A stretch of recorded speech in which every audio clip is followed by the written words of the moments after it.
জটিল রাশির দীর্ঘ উত্তরধর্মীগুলো নয়, আজকে সংক্ষিপ্ত উত্তরধর্মী অর্থাৎ 4 নম্বরের কোয়েশ্চেনগুলো আমরা আজকে শুরু করছি। এমসিকিউ এবং এসিকিউ এই দুটো আলোচনা হয়ে গেছে, তো আজকে আমরা 4-এর কোয়েশ্চেনগুলো আলোচনা করছি। প্রথমে যেটা আছে x³ - 1 সবগুলো বীজ নির্ণয় করো। 1-এর ঘনমূল যখন আমরা নির্ণয় করেছিলাম তখন এই কোয়েশ্চেনটার অ্যান্সার আমি অলরেডি বলে দিয়েছি, তুমি নিজে চেষ্টা করবে। এবং এখানেও আমি এটাও দেখিয়ে দিয়েছিলাম আগের দিনের ভিডিওতে 1 + ω + ω² = 0 হয়। 2 নম্বরের কোয়েশ্চেনটা যেটা দেওয়া আছে এটা বর্গমূল নির্ণয়ের সময় কিছুটা করানো হয়েছিল, তো সেখান থেকে তুমি 2-এর কোয়েশ্চেনটাও চেষ্টা করবে।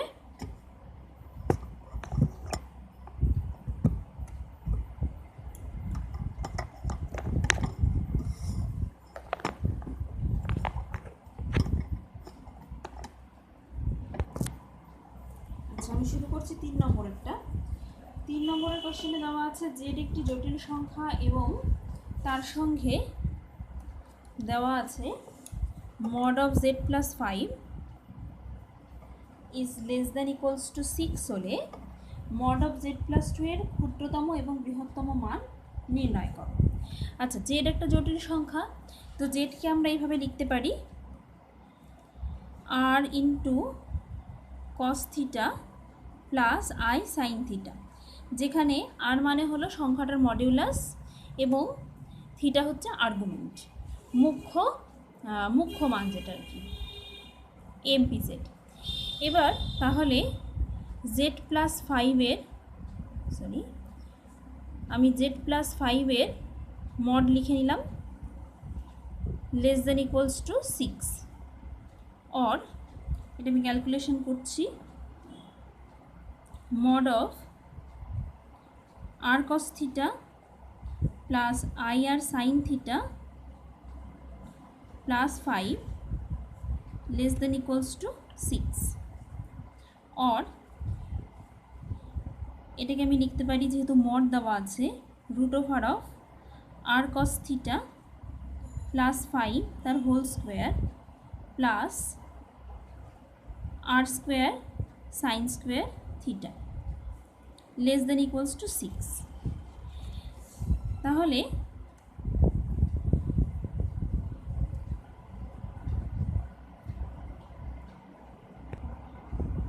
আচ্ছা, এই অঙ্কটা এত জটিল করার দরকার নেই, আমি একটু বেশি জটিল ভাবছিলাম, এটা আরও বেশি অনেক ইজিলি হবে।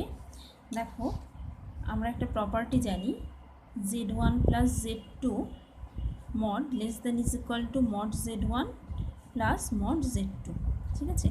এই প্রপার্টিটা আমরা কাজে লাগাবো। এবার দেখো mod of z + 2 দেওয়া আছে, এটাকে আমরা লিখতে পারি z + 5 - 3 লিখতে পারি।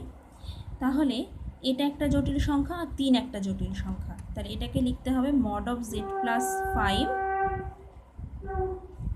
Plus mod of -3। তাহলে -3 এর মড কিন্তু -3 এর মড 3 হবে। এবার z + 5 এর মড কত দেওয়া আছে, এক্সাক্ট ভ্যালু দেওয়া নেই কিন্তু less than is equal to 6, তাহলে এটাকে আমি লিখতে পারি less than is equal to 6 + 3 অর্থাৎ equals to 9। তার মানে z + 2 এর মডিউলাসের ভ্যালু 9 থেকে ছোট, তার মানে এর ম্যাক্সিমাম ভ্যালু হতে পারে 9, তার বেশি নয়, এর ম্যাক্সিমাম ভ্যালু হতে পারে 9। এবার দেখো z + 2 একটি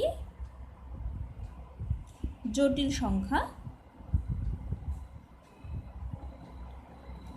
সুতরাং z + 2 এর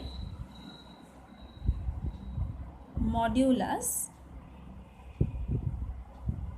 ঋণাত্মক হতে পারে না।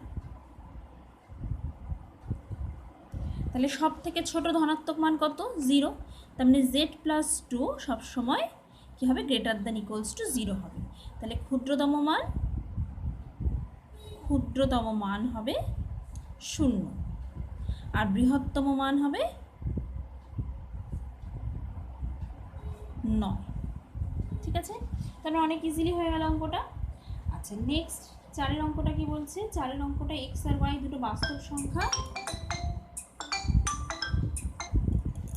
x আর y দুটো বাস্তব সংখ্যা, দুটো জটিল সংখ্যা দেওয়া আছে, দুটি পরস্পর অনুবন্ধী জটিল সংখ্যা হলে এক্স আর ওয়াই এর মান নির্ণয় করতে বলেছে। আচ্ছা, পরস্পর অনুবন্ধী হওয়ার শর্ত কি? অনুবন্ধী হওয়ার শর্ত হচ্ছে, ধরো আমি শর্তটা শুধু লিখে দিচ্ছি, এটা একটা হিন্টস। যদি x one plus i y one আর x two plus i y two এরা অনুবন্ধী হয়, তাহলে আমাদেরকে জানতে হবে যে x one equals to x two হবে এবং y one is equal to minus y two হবে। ঠিক আছে, এটা সবসময় মনে রাখবে। এবার যদি এখানে এরকম বলা থাকে, এখানে যেটা বলা আছে y square x minus five i এই একটা সংখ্যা, আর একটা দেওয়া আছে 4 plus i x plus y square. এখানে কিন্তু একটা জিনিস খেয়াল রাখবে, এটা মাইনাস আছে, এটা প্লাস আছে, তার মানে ওয়াই ওয়ান মানে কিন্তু মাইনাস ফাইভ, ওয়াই ওয়ান মানে কিন্তু মাইনাস ফাইভ, এটা সবসময় মনে রাখবে। আর যদি তুমি ওয়াই ওয়ান মানে শুধু ফাইভ লেখো, তাহলে এই মাইনাসটার হবে না, y one is equal to y two হবে, এটা মাথায় রাখবে। ঠিক আছে, আচ্ছা এটা একটা হিন্টস দিলাম, এই অঙ্কটা কমপ্লিট করবে। আচ্ছা 5 নম্বরেরগুলো বলছে জেড আর জেড টু দেওয়া আছে, জেড ওয়ান জেড টু দেওয়া আছে, দেখাও যে z one plus z two bar অর্থাৎ তার যে অনুবন্ধী সংখ্যা is equal to z one bar plus z two bar. এগুলো তুমি পারবে করতে, এগুলো একবার চেষ্টা করো। 5এরগুলো উদাহরণ দেওয়া আছে, উদাহরণের সাহায্যে ধর্মগুলোকে জাস্টিফাই করতে বলা হয়েছে, এগুলো তুমি নিজেই করবে। 6-এর 1 নম্বরে দেওয়া আছে জেড একটা সংখ্যা দেওয়া আছে 1 মাইনাস 2z বাই 3 প্লাস জেডকে a প্লাস আইবি আকারে প্রকাশ করো, যেখানে a আর b বাস্তব সংখ্যা। তারপরেরটা অনুবন্ধী রাশি দিয়ে ভাগ করে করে, এগুলো তুমি করেছো, এগুলো তুমি পারবে করতে। 7এরটাও নিচে প্রত্যেক, যদি কোনোটা না পারো তাহলে অবশ্যই আমাকে জানাবে, তখন আমি করে দেবো। 7এরটা দেওয়া আছে নিচের প্রত্যেকটি জটিল সংখ্যাকে মডুলাস অ্যামপ্লিটিউড আকারে প্রকাশ করো, অর্থাৎ আর থিটা ফর্মে প্রকাশ করতে হবে। আচ্ছা, তার মানে এর মডুলাসটাও বার করতে হবে, আর্গুমেন্টটা বার করতে হবে। আমি 3এরটা করছি। আচ্ছা 5, 4, 6 কিন্তু আমি একটাও করলাম না, 7-এর 3 নম্বর আমি করে দিচ্ছি। এখানে z ইকুয়ালস টু দেওয়া আছে 4i, তাহলে মড অফ z কত হবে? Mod of z equals to 4ই হবে। আচ্ছা থিটা ইজ ইকুয়াল টু কী হবে? Theta is equal to tan inverse y by x. এখানে x কত? 0। অ্যাকচুয়ালি 4iকে আমি 0 প্লাস 4i এইভাবে লিখতে পারি, তার মানে y ইজ ইকুয়াল টু 4 আর থিটা ইকুয়ালস টু 0, তার মানে 4/0। 4/0 মানে অসংজ্ঞাত, তাহলে tan inverse infinity, tan inverse infinity মানে π/2। আচ্ছা দেখো π/2 লিখলাম, তার মানে আমাকে দেখে নিতে হবে যে আমি ঠিকঠাক লিখলাম কিনা, এটা ফার্স্ট কোয়াড্রেন্টে আছে কিনা সংখ্যাটা। দেখো এটা ঠিক y অক্ষের ওপরেই আছে, এই সংখ্যাটা y অক্ষের ওপরেই আছে, 0,4, তার মানে y অক্ষের ওপরেই আছে, তাহলে এর থিটার মানটা কত হবে? এর থিটার মানটা হবে 90 degree, theta is equal to π/2, তাহলে এটা π/2 হয়ে গেল। তাহলে আর থিটা ফর্মে যদি তোমাকে লিখতে হয় 4i ইজ ইকুয়াল টু, আর এখানে কত? 4, তাহলে 4 cos π/2 প্লাস i 4 sin π/2, এভাবে লিখতে হবে। ঠিক আছে, এটাই হবে আমাদের এর মডুলাস অ্যামপ্লিটিউড ফর্ম। আচ্ছা নেক্সট আমি যেটাকে লিখব, আচ্ছা ভাগেরটা দেখিয়ে দিচ্ছি, পরেরটা করবে। 7-এর 5 নম্বর দেখিয়ে দিচ্ছি। আচ্ছা 7-এর 5 নম্বরেরটা কি বলা হয়েছে? √3 minus i by 1 minus √3i। আচ্ছা মডুলাস অ্যামপ্লিটিউড ফর্মে যখন প্রকাশ করতে বলেছে, আমি পুরো সংখ্যাটার মড ক্যালকুলেট করব, অর্থাৎ mod of this equals to mod of √3 minus i by mod of 1 minus √3i equals to, আমি জানি মড জেড কত? এখানে √3 হোল স্কোয়ার মানে 3 প্লাস 1, এটাও হয়ে যাবে √1 প্লাস এটা হচ্ছে 3 মানে 4, তাহলে 4/4 মানে 2/2 ইকুয়ালস টু 1, তাহলে আর ইকুয়ালস টু হয়ে গেল 1। এবার আমার চাই থিটা, তাহলে argument of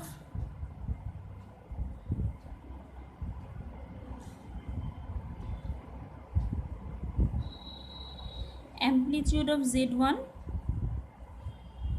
or amplitude of root 3 minus I is equal to theta 1 और amplitude of z2 is equal to amplitude of 1 minus root 3I is equal to theta 2। এবার theta 1 और theta 2 calculate করব। সুতরাং theta 1 is equal to tan inverse minus 1 by root 3 minus 1 by root 3, তাহলে মানে এটা কোন কোয়াড্রেন্টে আছে সেটা একবার হিসাব করে নাও। root 3, 0 সরি root 3, minus 1, তার মানে এক্সটা পজিটিভ ওয়াইটা নেগেটিভ, অর্থাৎ ফোর্থ কোয়াড্রেন্টে আছে। তাহলে এটা কত হবে 0 থেকে π/2 এর মধ্যে, তাহলে মাইনাস এলো, তাহলে মাইনাস π/6 মাইনাস 30 ডিগ্রি, তাহলে মাইনাস π/6। আচ্ছা theta 2 is equal to tan inverse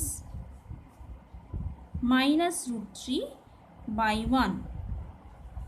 এখানেও কিন্তু দেখো এটা কোন কোয়াড্রেন্টে আছে, এটা আছে ফোর্থ কোয়াড্রেন্টে, তাই তো, এক্স পজিটিভ ওয়াই নেগেটিভ অর্থাৎ ফোর্থ কোয়াড্রেন্টে, তার মানে এটাও হয়ে যাবে মাইনাস π/3।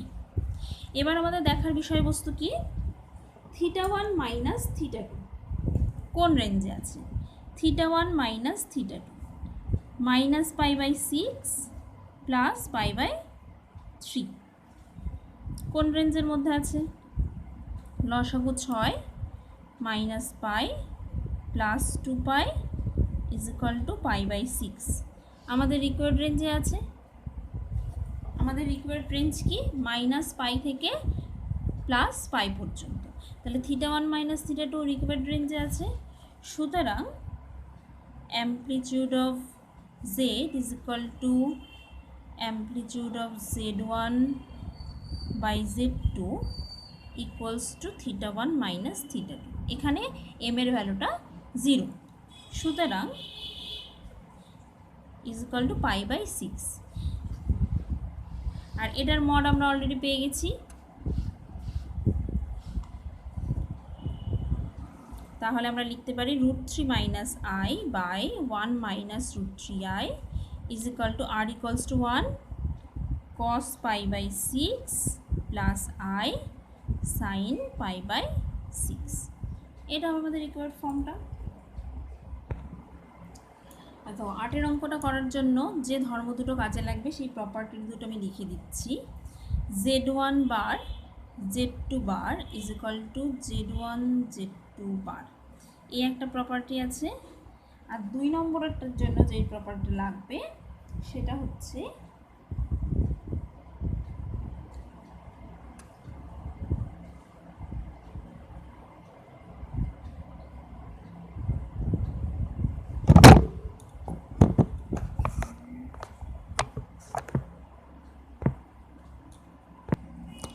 আচ্ছা 2 নম্বরের জন্য ডিরেক্ট গুণ করে দিলেই হবে। 2 নম্বরেরটার জন্য বলে দিই, দেখো এখানে আছে a plus i b c plus i d is equal to x plus i y. তো আমি যদি বাঁ দিকটা গুণ করি কি আসবে, a c minus b d plus i into a d plus b c is equal to x plus i y. এবার যদি দুদিকে মডিউলাস নাও, এটার মড নাও আর এটার মড নাও, তাহলে যা হবে দেখবে দুদিকে ইকুয়াল হয়ে যাচ্ছে। ঠিক আছে, দুপাশের দুটোর মডটা ক্যালকুলেট করবে, দেখবে ইকুয়াল করে দিলে হয়ে যাবে। আচ্ছা নেক্সট 9 কি বলছে, 9 a plus i b c plus i d is equal to x plus i y হলে এটা প্রমাণ করতে পারছে। একই রকমভাবে এখানে গুণেরটার জন্য দেওয়া আছে, এখানে ভাগেরটার জন্য দেওয়া আছে। ভাগেরটার জন্য আমরা কি প্রপার্টি কাজে লাগাবো, 9টায় যে প্রপার্টিটা কাজে লাগবে, প্রথমটাতে কাজে লাগছে z1 bar by z2 bar is equal to z1 z2 পুরোটার বার।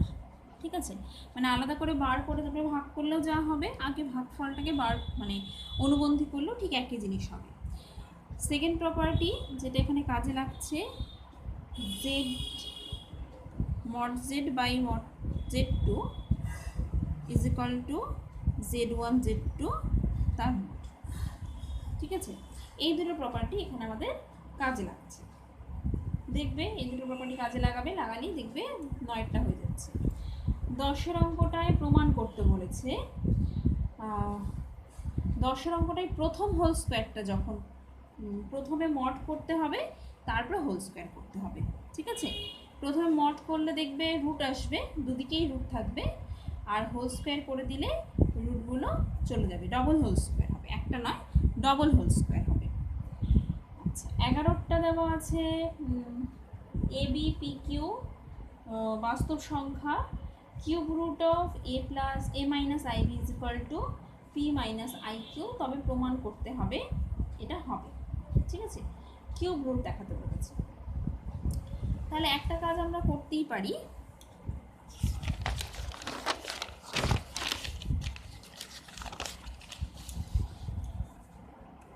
এগারো নম্বর লিখে নিচ্ছি, কি বলছে, cube root of a minus i b is equal to p minus i q. তো এটা আমরা এভাবে লিখতে পারি, a minus i b is equal to p minus i, sorry কিউবের বদলে ডি লিখে ফেলেছি আমি, পি মাইনাস আই কিউ তার হোল কিউব, বা p minus i q, p minus i q, p minus i q. এবার বোথ সাইডে যদি আমি এর অনুবন্ধীটাকে নিই, তাহলে কি লিখব, p minus i q, p minus i q, p minus i q তার হোল বার। তাহলে প্রপার্টি অনুযায়ী এটার অনুবন্ধী হচ্ছে এ প্লাস আই বি, আর এটাকে ভেঙে লেখা যায় পি মাইনাস আই কিউ তার bar, p minus i q তার bar, p minus i q তার বার অনুবন্ধী। তার মানে p plus i q, p plus i q, p plus i q, অর্থাৎ p plus i কিউয়ের whole q. আর এদিকে বাঁ দিকে চলে আসছে এ প্লাস আই বি, এটাও আসছে এ প্লাস আই বি, তার মানে cube root of a plus i b equals to p plus i q. ঠিক আছে, হয়ে গেল কমপ্লিট। নেক্সট 12 অঙ্ক, জেড দেওয়া আছে, z plus 6 equals to 2z plus 3 হলে প্রমাণ করো যে x square plus y square equal to 9। এটা কীভাবে প্রমাণ করা যেতে পারে? এটা খুব ইজি ক্যালকুলেশন হবে আশা করছি।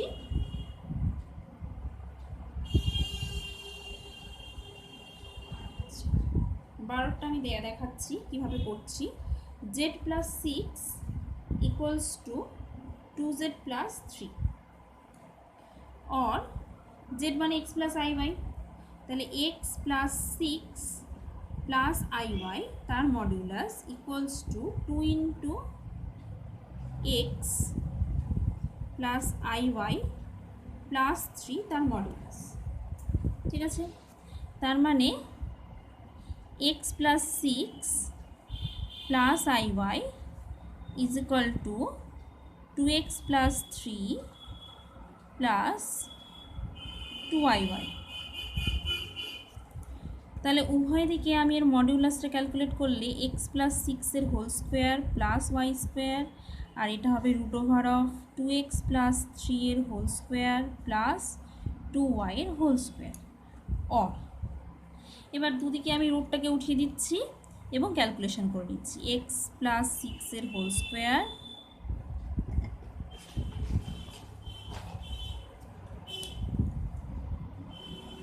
Plus y square equals to 2x plus 3-এর হোল স্কোয়ার প্লাস 2y-এর হোল স্কোয়ার।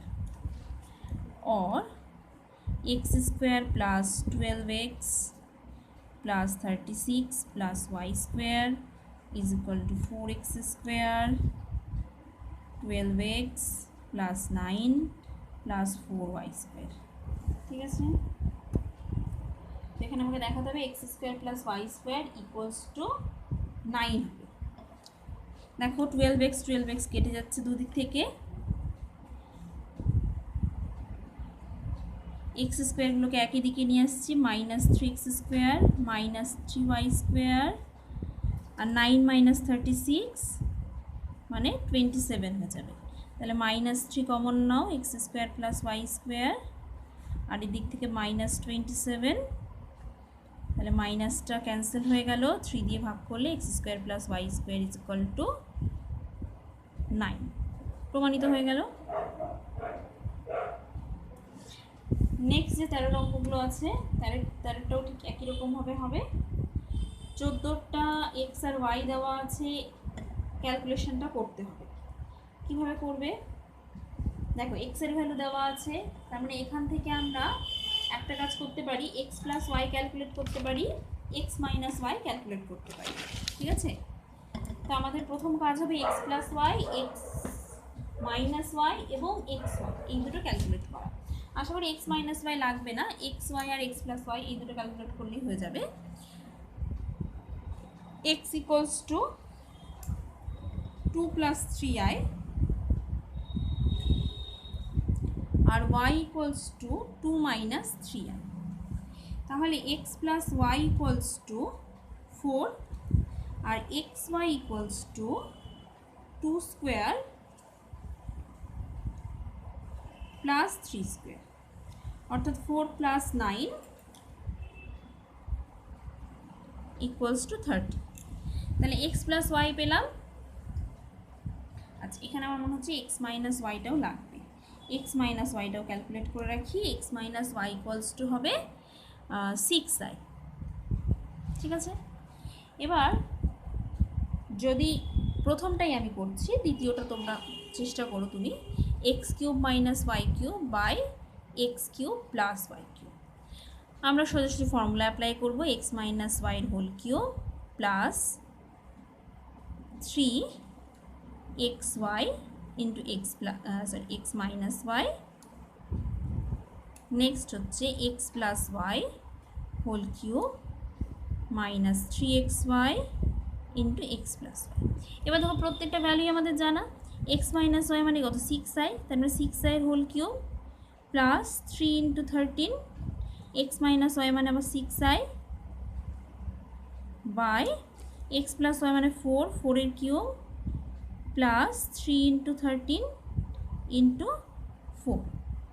ক্যালকুলেশন করলে কত হচ্ছে, 6i এর হোল কিউব মানে 6 × 6 = 36, 6 × 36 216 আর i³ মানে -i, তাহলে আগে একটা মাইনাস হবে আর এর সঙ্গে একটা i থাকবে প্লাস।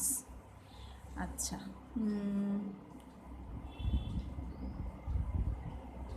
6 × 13 = 78 ইন্টু 3 কত হচ্ছে,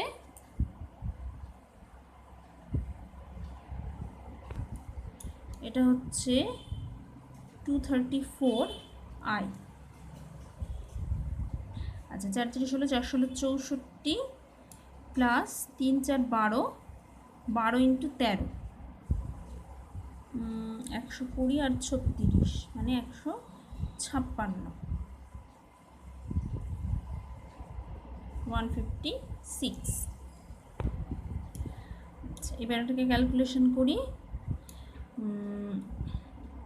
16 আর 34, তাই তো, 16 16 32 আর 2 34 মানে 18, তাহলে 89, আর এটা 156 আর 64, 56 আর 4 60, 60 60 120, তার মানে আর 120 আর 100 তার মানে 220।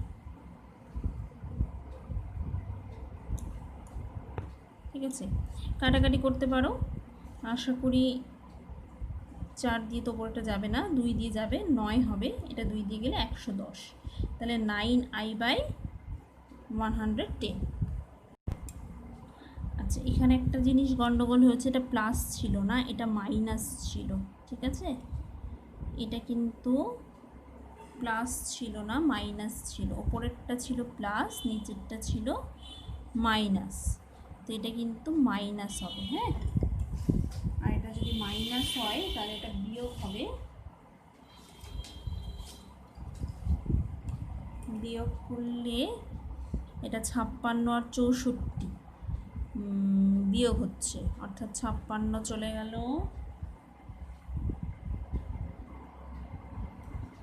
এখানে এই ক্যালকুলেশনটা ভুল হয়েছে, এটা কেটে দিচ্ছি আমি।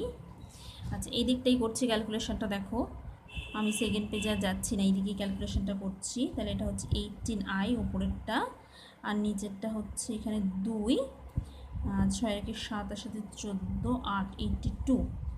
ঠিক আছে, 82 না 92 কত আসছে, 6, আচ্ছা 12, সরি 9,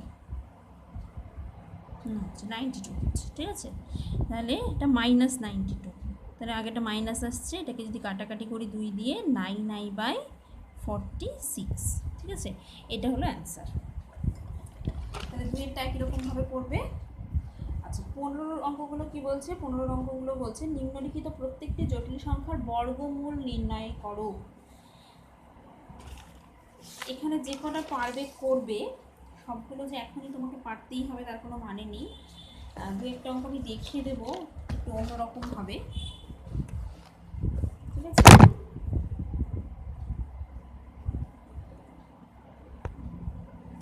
আচ্ছা দেখো, প্রথম অঙ্কটাই দেখায়। আমি কিন্তু সব সূত্র অ্যাপ্লাই করে করবো তার কিন্তু কোনো মানে নেই, যে সূত্র আমি শিখিয়েছিলাম। আমরা একটু অঙ্কটার দিকে তাকিয়ে দেখে নিজের মতো করে এটাকে ম্যানিপুলেট করার চেষ্টা করব। দেখো 24i, এটাকে আমি লিখছি 2 × 12i। 12 কীভাবে ভাঙা যায়? 3 × 4i। আইটাকে আমি শেষে লিখছি। এবার 2 বাদ দিয়ে 3 আর 4 এই দুটো সংখ্যার বর্গ করছি। 3-এর বর্গ কত? 9, 4-এর বর্গ 16। 16 আর 9 বিয়োগ করলে কত হয়? 7। তাহলে এই 7কে আমি লিখতে পারি 16 - 9। সব অঙ্কগুলো যে এইভাবে আসবে তার কিন্তু কোনো মানে নেই। প্রথমটা খুব ইজি ছিল, চলে এসছে। সব অঙ্কগুলো যেভাবে আসবে তার কিন্তু কোনো মানে নেই। তাই 16কে আমি লিখছি 4-এর স্কোয়ার, আর -9কে আমি ভেবে লিখছি +3i তার হোল স্কোয়ার। ঠিক আছে, কারণ i স্কোয়ার মানে মাইনাস হয়ে যায়।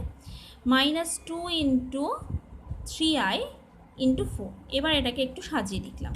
তাহলে a² + b² -2ab, তাহলে a - b হোল স্কোয়ার, তাহলে 4 - 3i তার হোল স্কোয়ার। তাহলে বর্গ আকারে প্রকাশ করা হয়ে গেল। তাহলে বর্গমূল কি হবে? নির্ণীয় বর্গমূল +-4 - 3i। যখন বর্গমূল নির্ণয় করছি প্লাস মাইনাস দুটোই কিন্তু আসতে পারে। নেক্সট 2-এর অঙ্কটা, 2-এরটাও একই রকমভাবে যদি ভাঙাই, দেখো কি আসবে? 30i তো 30iকে যদি ভাঙি 2 × 15, 3 × 5 = 15। ঠিক আছে, 3 × 5 = 15। তাহলে 5-এর হোল স্কোয়ার মানে 25, 3-এর হোল স্কোয়ার মানে 9। 25 আর 9 বিয়োগ করলে কিন্তু 16 হচ্ছে। তার মানে এই 2-এর অঙ্কটাও একই রকমভাবে করা যায়।